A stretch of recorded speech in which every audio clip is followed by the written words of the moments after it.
Round 1 of the New South Wales Rally Championship kicks off this weekend, based out of the township of Oberon, just a few hours west of Sydney. All the pressure at this event is on the Mad Irishman, JJ Hatton in the Lancer Evo, seated at car 1 on the road. Never been car 1 before, and haven't really done a lot of blind rallying. I think I can actually count on one hand how many stages I've done, never mind events. I won't lie, I'm kind of feeling the pressure a little bit, to be honest, you know. I've never swept the road. Blind rally isn't really my thing, and new co-pilot, wet roads. So normally I'm always just about the crack, but this time I guess I kind of have to get up there and stay up there, you know. I might have to start doing straight lines instead of sideways. Keep my speed up. Behind him in car 3 is Tom Clark in another Evo. He wants to make an impression on the championship early. We need to be 1, 2 or 3 for this event, because I'm going to miss an event halfway through the year. So without a win here, we're probably going to be lucky to stay in the championship. So realistically, who wins it, what we have to get today. Sitting between the pair is young gun Tim Wilkins in a relatively new car for him, having switched from two-wheel drive. Yeah, the idea of moving up to the four-wheel drive and having as well, you know, to try and get an outright status by the end of the year. But, you know, it's a long year, there's a lot of rounds and we'll have to take it one round at a time. Yeah, I've never been up this far before. It'll be interesting having to, you know, do some sweeping duties and that. But, yeah, it should be good. You know, it's not going to be dusty regardless. It's a complete new car, new engine, new gearbox, suspension, brakes, everything like that. The whole car's had a massive going over, so it should be twice the car it was before. Justin Griffin is a newcomer. This is only his third event in his four-wheel drive Toyota Corolla. He hasn't done an event for a while, and his last one didn't end well. We did the Mile Lakes Rally back whenever that was. I think it was August sometime. And then before the end of the year, we ran a quick AMTAG event just to get some time in the car. Unfortunately, we left the road while leading the rally, but you know, it is what it is. It can be cruel at times, the rallying, but you know, we'll come today and we'll have a bit of a push and have some fun and see where we end up on the field. It's now time to head into the forest for the first of the day's stages.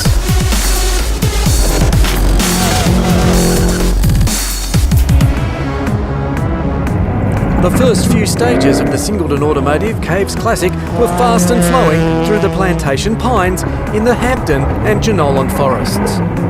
Ron Moore in the Lancer Evo was car 13 and had recently competed in another event. So did he have his eye in? My eyes got lost at the last event because we DNF'd in the second stage. It was too hot, so we went to the pool. So we really only entered the event, we didn't do much. So this is really the first event for the year for us. But again, luck was not on his side with a front lower control arm problem. He would rejoin after the main service.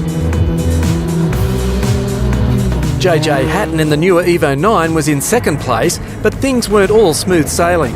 Second stage I had a drama where all my warning lights come on my car for overheating, engine hot, all the warning lights slowed down, turned off all my anti-lag, all that. It's pretty much about to pull over. And then I looked at the actual cage that's in the dash instead of the computer, and that was reading fine. So it was just a sensor issue, but we lost a lot of time with that. The third stage there, I got a good feel for that. You know, I still need to clean myself up on the tighter stuff because I'm just back to my old tricks of going out too wide and spinning wheels all over the place. Tom Clark had a few issues of his own when we asked him how he went at the end of Special Stage 1. Man, it wasn't too bad through there. It was a bit slippery like we expected. Still a fair bit of shale sitting on top of the road, but I lost brakes only the last 300 or 400 there, so we'll have a bit of a look and see what's going on.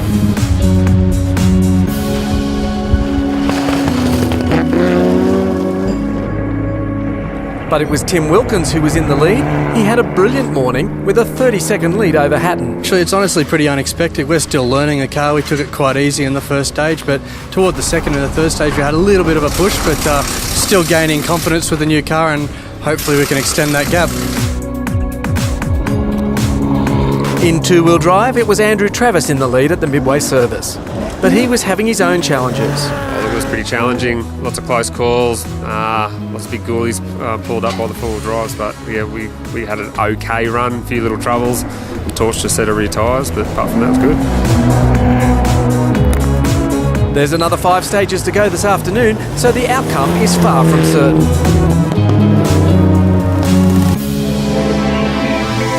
The Singleton Automotive Caves Classic Rally is round 1 of the MTA New South Wales Rally Championship, and we have a winner. But the competition was fierce and it wasn't immediately obvious who would come out on top. Tim Jose was out of the blocks quickly and he was on pace. He set the same time as Tim Wilkins in stage 1 and the pair were equal second. But Jose wasn't entirely happy. I think it's going to get a lot better as the day goes on, but yeah, no, I felt pretty good, but I was just pretty average in there, so driver error, not anything else, so no commitment. Things were looking good and the old Lancer Evo 2 was up into third after 3 stages, but a clutch issue would see them retire.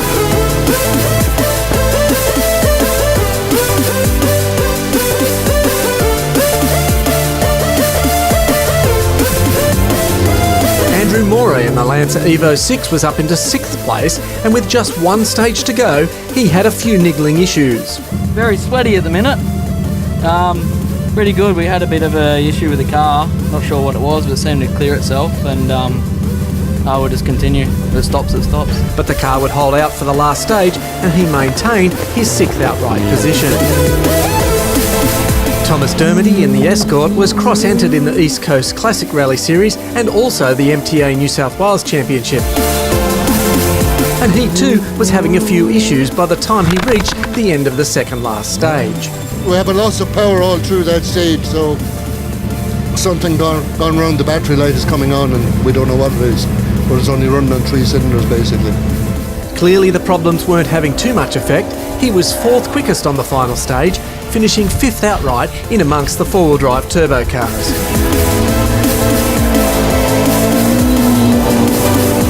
In another 2-wheel drive, Andrew Travis was pushing hard, and at the end of stage 7, he'd moved up into 4th outright, despite some grip issues. I don't think there's too much on those rear tyres of ours. We pushed pretty hard in the start of that stage, but I think we might have run out of tyre at the end. But much better stage, nice and swept, and it's good. New tyres and a clean drive in the classic Nissan Gazelle would be rewarded. Travis was 3rd fastest on the final stage and finished 1st 2-wheel drive and 4th outright. Yeah, you're really happy. There were some pretty fast 2-wheel drive cars here, so and we mixed it up a little bit with the 4-wheel drive. So we didn't expect to be quite up there. There was a few that fell out during the day, but we pushed as hard as we could and fried a lot of tyres, and we made it, and we're happy with our result.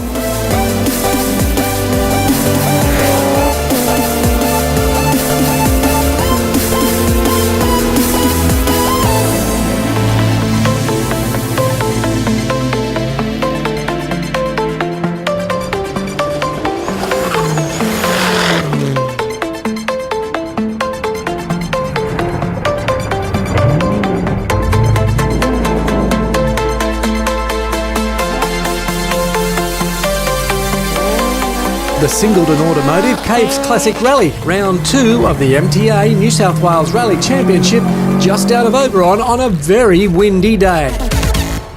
JJ Hatton was maintaining 2nd place outright.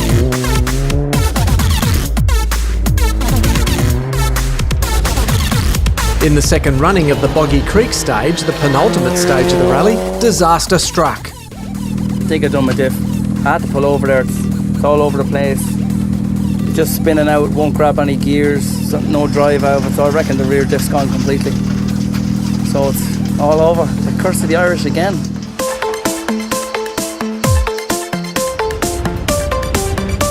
Glenn Brinkman started the day fast in his Evo 7, but he was pretty relaxed at the end of the first special stage. Probably a bit too cautious in there, but anyway, it's only early. We're still real loose, there's not much swept off the road. Yeah, so no, it was good though, good fun.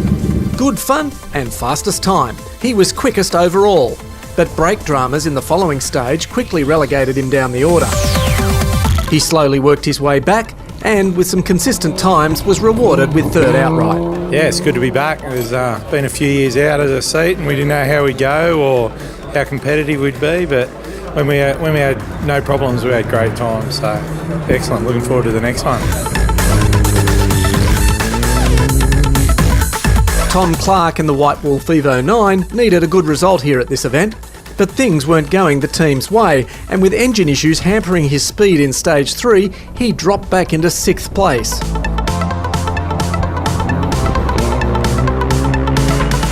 However, he wasn't going to be beaten, and some consistently fast stage times, including 2 stage wins, was just what he needed. Second outright was his after a big comeback. Yeah, we're starting to get a bit used to it now.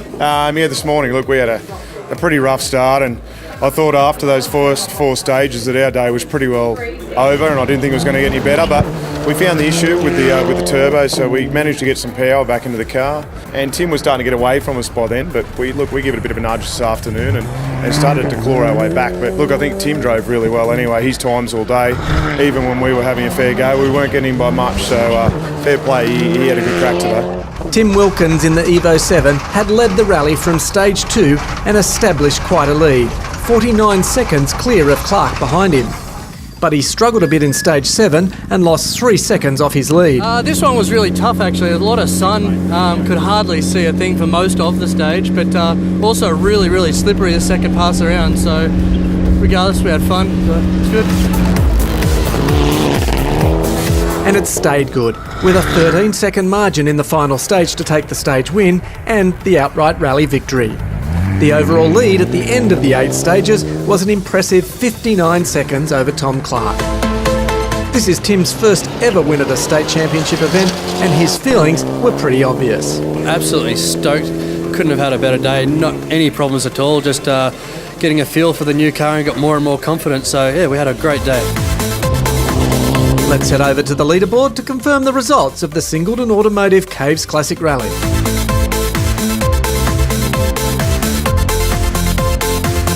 The next round of the MTA New South Wales Championship is just over the border in Victoria, where we'll be joining with the Victorian Championship at the Midden Mountain Rally on the 5th of May.